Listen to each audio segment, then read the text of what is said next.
Hello friends, welcome to my channel. Bloodline of dragon की episode 46 के साथ हाजिर हूँ। तो अभी चलिए एक्सप्लेनेशन शुरू करते हैं। पिछले एपिसोड में हमने देखा था कि जियांग टेंग की ब्लड लाइन जो डिस्पर्स हो गया था वो फिर से एक छोटे छोटे ब्लड ड्रॉप में चेंज हो जाता है और याओ युआन की तरफ बड़ी तेजी से आगे बढ़ के उसकी बॉडी से आर पार हो जाता है और याओ युआन अपनी घुटनों के बल बैठ जाता है। तो जियांग टेंग उसे देखकर सोचता है कि मैंने उसे मारा, ये उसका फीलिंग्स है। और लियू मुनन ये देख के खुश होकर कहती है कि जियांग टेंग जीत गया है, बढ़िया। तभी ग्रैंडपा उसे कहता है कि रुको, अभी तक ये खत्म नहीं हुआ। तो ये सुन के लियू मुनन बहुत हैरानी से ग्रैंडपा की तरफ देखती है और ग्रैंडपा कहते हैं कि जियांग टिंग अब भी अंधा है, पता लगाने के लिए ब्लड वेन का यूज करना बहुत ही दूर की बात है। इस सिचुएशन में फाइट का तो जिक्र ही नहीं। और भूलो मत कि याओ युआन पेलोंग मेंशन से है, वो बेवकूफ नहीं है जो सिर्फ वहीं पर खड़ा रहता और मार खाने के अलावा कुछ नहीं करता। तभी लियू मुनन को कुछ याद आती है और वो जल्दी से जियांग टिंग को चिल्ला के कहते हैं कि ध्यान रखो जियांग टिंग, वो तुम्हारे अटैक को डिफ्यूज कर सकता है। तो जियांग टिंग तो कुछ देख नहीं सकता और लियू मुनन की बात सुन के वो सोचता है कि क्या मेरा अटैक काम नहीं किया। तो देखते हैं कि याओ युआन उठ के खड़ा होते हुए कहता है कि ये इतना क्लोज था, मुझे नहीं पता कि डिस्पर्स हुआ ब्लड लाइन अभी भी इतना पावरफुल हो सकता है। ये बहुत अजीब है। मैं तुम्हारे ट्रिक्स में ऑलमोस्ट पड़ ही गया था, लेकिन तुम्हारा निराश होने के लिए बता दूं कि मैं इस इंक ओशन का किंग हूँ। मैं तुम्हारा हर एक मूव जानता हूँ। और वो अपने पास से एक ब्लैक इवल फ्लू को बाहर निकल के कहता है कि वेल चलो कुछ और मजा भी करे। तो उसके हाथ में ब्लैक इविल फ्लू को देखकर लियू मुनन काफी ज्यादा घबरा जाती है और युआन जियांग टिंग को कहता है कि तुम जानते हो पेलो मेंशन वाले अपने एजेंट को हर एक मिशन पर ब्लैक इविल फ्लू देता है। यहाँ तक कि हर एक फ्लूस का एबिलिटी डिफरेंट होता है, लेकिन उनमें एक एबिलिटी कॉमन होता है, वो है ब्लड वेन को एब्जॉर्ब करना। तो ये सुन के जियांग टिंग भी परेशान हो जाता है क्योंकि उसने तो इसका एक्सपीरियंस पहले भी किया है। और याओ युआन इविल फ्लूस को एक्टिवेट करते हुए कहते हैं कि क्या हो अगर मैंने तुम्हारे सारे वेन को अपने इंक ओशन में एब्जॉर्ब कर लिया तो क्या ये और ज्यादा एक्साइटिंग होगा। और देखते हैं कि उसके हाथ में एक एनर्जी से बना हुआ ब्रश आ जाता है और इसी के साथ वो अपनी इंक से जियांग टिंग के ऊपर अटैक करता है। तो जियांग टिंग उसके अटैक को सेंस करके बड़ी तेजी से उसके अटैक को डॉज कर लेता है और अपना फायर स्नेक से उसके ऊपर अटैक कर देता है। तो उसका फायर स्नेक बड़ी तेजी से उसके सारे इंक को डिस्ट्रॉय करते हुए याओ युआन की बॉडी के आर पार हो जाता है। लेकिन इससे भी याओ युआन को कुछ भी नहीं होता और वो हंसते हुए कहता है कि ये यूजलेस है, तुम कहीं पर भी भाग नहीं सकते। और वो अपनी इंक से फिर से जियांग टिंग के ऊपर अटैक कर देता है। तो जियांग टिंग उसकी इंक से बचने के लिए जंप करता है, लेकिन उससे इंक की बने हुए रस्सी से जियांग टिंग को पूरी तरह से बांध लेता है। और याओ युआन हंसते हुए कहता है कि अब तुम हिल में जाओ।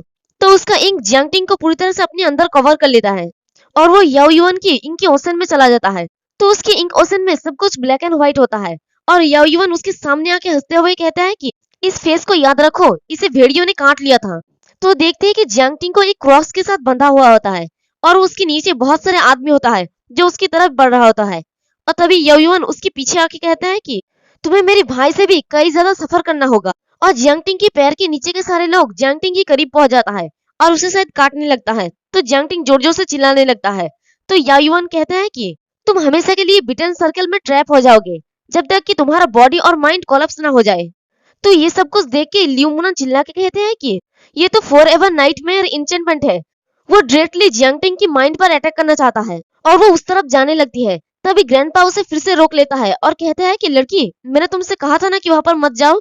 तो लियू मुनन कहती है कि लेकिन अगर उसने उस एंचेंटमेंट को ब्रेक नहीं कर सका तो वो हमेशा के लिए उसमें फंस जाएगा, इसलिए मुझे जाने दे। और वो ग्रैंडपा के हाथ में बाइट करके जियांग टिंग की तरफ चली जाती है और साथ ही अपनी ब्लड लाइन को एक्टिवेट करके जियांग टिंग को चिल्ला के कहते हैं कि जियांग टिंग उठ जाओ। और वो अपने बर्ड्स को जियांग टिंग की तरफ भेज देता है और जियांग टिंग के सामने खड़ी हो जाती है। तो उसे देखकर याओ युआन गुस्से में कहता है कि कुतिया, क्या तुम मरना चाहती हो? तुम याओ फैमिली में 10 सालों से भी ज्यादा टाइम से रह रही हो, लेकिन तुम अभी नहीं जानते कि तुम्हें किस साइड पर भरोसा करना चाहिए। वो अब और नहीं जागेगा, इसलिए उसे भूल जाओ। तो लियू मुनन जियांग टिंग की तरफ देखती है तो देखता है कि याओ युआन उसके बर्ड्स को सारे डिस्ट्रॉय कर दिया होता है। तो ये देख के लियू मुनन उसके सामने घुटनों के बल बैठ जाता है और कहता है कि यंग मास्टर, मैं याओ माउंटेन पर आपके साथ चलूंगा और अगर आप चाहे तो मुझे अपने भाई के लिए मार सकते हैं, लेकिन प्लीज उसे जाने दे। तो ये देख के याओ युआन कहते हैं कि इतना प्यार, लेकिन मुझे लगता है कि मैनेजर ने तुम्हें जियांग टिंग को देते समय ये नहीं बताया था कि तुम्हारी बॉडी में क्लोजिंग पिल है। तुम्हारे जन्म के बाद ही हमने तुम्हारी बॉडी में क्लोजिंग पिल डाल दिया था ताकि तुम्हारा एनर्जी लीक आउट ना हो। और 20 साल बाद अगर हमारी फैमिली में से कोई तुम्हारी वर्जिनिटी छीन लेगा तो तुम्हारी सारी कल्टीवेशन छीन ली जाएगी। लेकिन उससे पहले तुम्हें हमारी प्रॉपर्टी के रूप में प्रोटेक्ट किया जाएगा। और जो कोई भी तुम्हारी वर्जिनिटी को पहले से भी छीनने की ट्राई करेगा, वो अपनी एनर्जी और वेन की केओस की वजह से मर जाएगा। और जियांगटिंग के साथ भी ऐसा ही है। तो उसकी बातों को सुनकर ग्रैंडपा सोचते हैं कि क्लोजिंग पिल, याओ फैमिली असल में अपनी लड़कियों को धोखा देने से बचने के लिए हर तरह से ट्राई करता है। और याओ युआन मुनान के सामने अपने हाथ को आगे बढ़ा के कहते हैं कि अब क्या क्या तुम इसे एक्सेप्ट नहीं कर सकते? अब क्या तुम जानते हो कि याओसन की मर्डर के बाद हमने तुम्हें मारने की बजाय टॉर्चर क्यों दी? ऐसा इसलिए है क्योंकि तुम सिर्फ एक एनिमल हो जिसे हमने फर्नेस के तौर पे पाला है। भले ही तुम्हारी मास्टर की मौत हो गई हो, फिर भी तुम दूसरों के लिए वैल्यूएबल हो। तुम हमारे फैमिली से छुटकारा पाना चाहते हो। ये तो शायद अगली जन्म में होगा। और तुम कौन होते हो मुझसे उसके लिए भीख मांगने वाले? और वो हंसते हुए अपने मन में सोचता है कि सच्चाई जानने से उसका मन टूट जाएगा। क्या तुम अब भी जियांगटिंग के लिए भीख मांगोगे? लेकिन तभी मुनान कहती है कि अब जबकि मैं अब भी तुम्हारे लिए वैल्यूएबल हूँ, तो प्लीज मुझे घर ले जाओ और उसे जाने दो। तुम जानते हो ना कि चीफ मैनेजर सिर्फ ये चाहता है कि तुम उसे वापस ले जाओ, तो इसे याद रखो। तो ये सुनते ही याओ युआन काफी ज्यादा गुस्सा हो जाता है और वो मुनान की गाल पे एक जोरदार थप्पड़ लगा के चिल्ला के कहता है कि तुम छोटी कुतिया, तुम्हारा हिम्मत भी कैसे हुई इस सिचुएशन पर भी उसके लिए भीख मांगने का? तो थप्पड़ शायद कुछ ज्यादा ही जोर से लगता है, जिस वजह से मुनान की आंखों में आंसू आ जाती है। लेकिन वो तब भी कहती है कि उसे अभी छोड़ दो, वरना मैं डेफिनेटली तुम्हें मेंशन में भेज दूंगा। तो ये सुन के याओ युआन और भी ज्यादा गुस्सा हो जाता है और गुस्से में कहता है कि लानत है तुम पर, तुम हेल में जाओ। और वो फिर से मुनान को थप्पड़ मारने के लिए जाता है। लेकिन तभी जियांगटिंग को होश आ जाता है और वो याओ युआन के गाल पर इतना जोर से थप्पड़ मारता है कि वो घसीटते हुए दूर तक जाता है। तो उसे देखकर मुनान कहती है कि जियांगटिंग, क्या तुम ठीक हो? तो जियांगटिंग मुस्कुरा के कहता है कि किसी भी चीज की परवाह किए बिना मुझे बचाने के लिए शुक्रिया मिस लियू। तुम्हारी बर्ड वैन के लिए शुक्रिया। मैं अब बहुत बेटर फील कर रहा हूँ। और देखते हैं कि जियांगटिंग के कंधे पे लियू मुनान की एक बर्ड बैठा होता है। जैसे कि हम जानते हैं कि लियू मुनान की एबिलिटी हीलिंग एबिलिटी है, तो जियांगटिंग उसे कहता है कि अपना पलके मत झपकाना और डरना मत, मैं उसे उसके चेहरे पर मारूंगा। तो जियांगटिंग को अपनी इंक ओशन से बाहर देकर याओ युआन चिल्ला के कहता है कि बिल्कुल नहीं, ये इम्पॉसिबल है। तुम जैसे बेवकूफ अकेले ही मेरे एन्चेंटमेंट से बाहर निकल सकता है। ऐसा शायद इसलिए हुआ होगा क्योंकि ये छोटी कुतिया मेरे ध्यान भटका रही थी। तो जियांगटिंग उसे कहता है कि तुम्हें शर्म आना चाहिए याओ युआन। यहाँ तक कि जियांग ताइलोंग की वाटर रिफ्लेक्शन तुम्हारे इस बेकार एन्चेंटमेंट से बेहतर था। और वो अपनी ब्लड ड्रॉप से फिर से याओ युआन के ऊपर अटैक कर देता है। तो याओ युआन चिल्ला के कहता है कि मैं इसे एक्सेप्ट नहीं कर सकता, ये बस एक कोइंसिडेंस है। और याद रखना, जब तक कि मैं अपनी इंक ओशन में खड़ा हूँ, तुम कभी भी मुझे हर्ट नहीं कर सकते। भले ही हम इस फर्नेस को आज अबेंडन कर दे, यानी मिस लियू को। और वो अपनी इंक से जियांगटिंग के ऊपर फिर से अटैक करते हुए कहता है कि अब तुम दोनों ही एक साथ मिलकर हिल में जाओ। तो जियांगटिंग लियू मुनान को अपनी करीब खींच के कहता है कि वो कोई फर्नेस नहीं है, वो प्रोटेक्शन के लायक इंसान है।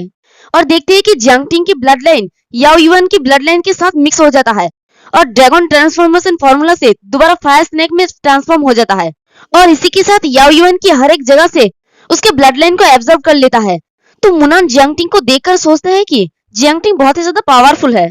और एक पेड़ के पीछे से झंग ताइलोंग भी ये सब कुछ देख रहा होता है और वो अपने मन में कहता है कि क्या ये उसका एबिलिटी है दूसरों की ब्लड वेन को एब्जॉर्ब करना? मेरे फादर ने ये पहले ही मुझे बताया था, ये तो अमेजिंग है। और याओ युआन अपनी तरफ देख के कहता है कि मेरा वेन कहाँ पर गया, मैं इसे फील नहीं कर पा रहा हूँ। तभी झंग ताइलोंग उसके पीछे आके खड़ा होता है और कहता है कि तुम कितना कायर हो याओ युआन। तो याओ युआन कहता है कि ये सब कुछ बकवास बंद करो और जाके उसे मार डालो। तभी जियांगटिंग कहता है कि मेंशन से तुम्हारे मैसेंजर्स के पास गेस्ट का वेलकम करने का स्पेशल तरीका है। मैं तुमसे फाइट करने के लिए यहाँ पर हमेशा रेडी हूँ। और लियू मुनान कहती है कि झंग ताइलोंग, क्या तुम अभी लड़ना चाहते हो? क्या तुम्हें चीफ मैनेजर ब्लेम करेंगे इसका डर नहीं है? तो झंग ताइलोंग अपने पास से सेंटीपीड वाला अपना स्वॉर्ड निकाल लेता है और कहते हैं कि वाह चीफ मैनेजर, क्या तुम्हारे पास और कोई फ्लू है उन्हें यहाँ पर बुलाने का? खैर मैंने तुम्हें काफी देर तक देखा है, अब मेरे लिए कोई कदम उठाने का टाइम आ गया है। और वो अपनी स्वॉर्ड को याओ युआन की चेस्ट में घुसा देता है। तो ये देख के तो जियांगटिंग और ग्रैंडपा दोनों ही हैरान हो जाता है क्योंकि वो अपने ही आदमी को मार रहा है। और याओ युआन कहता है कि तुम्हारा हिम्मत भी कैसे हुई है झंग ताइलोंग? तो झंग ताइलोंग कहता है कि हमने जियांगटिंग को इनवाइट करने के लिए आए थे, लेकिन उसने याओ युआन को मार डाला। ये चीफ मैनेजर के लिए एक अच्छा स्टोरी होना चाहिए। मैं उनके रिएक्शन को लेकर काफी ज्यादा क्यूरियस हूँ। जियांगटिंग मेरे पास पेनलॉन्ग मेंशन होगा और याओ फैमिली हमेशा के लिए तुम्हारा दुश्मन रहेगा। और इसी के साथ हमारा ये वाला एपिसोड भी खत्म होता है। एक्सप्लेनेशन पसंद आई तो कमेंट करके जरूर बताना। वीडियो को लाइक और चैनल को सब्सक्राइब कर देना। शुक्रिया।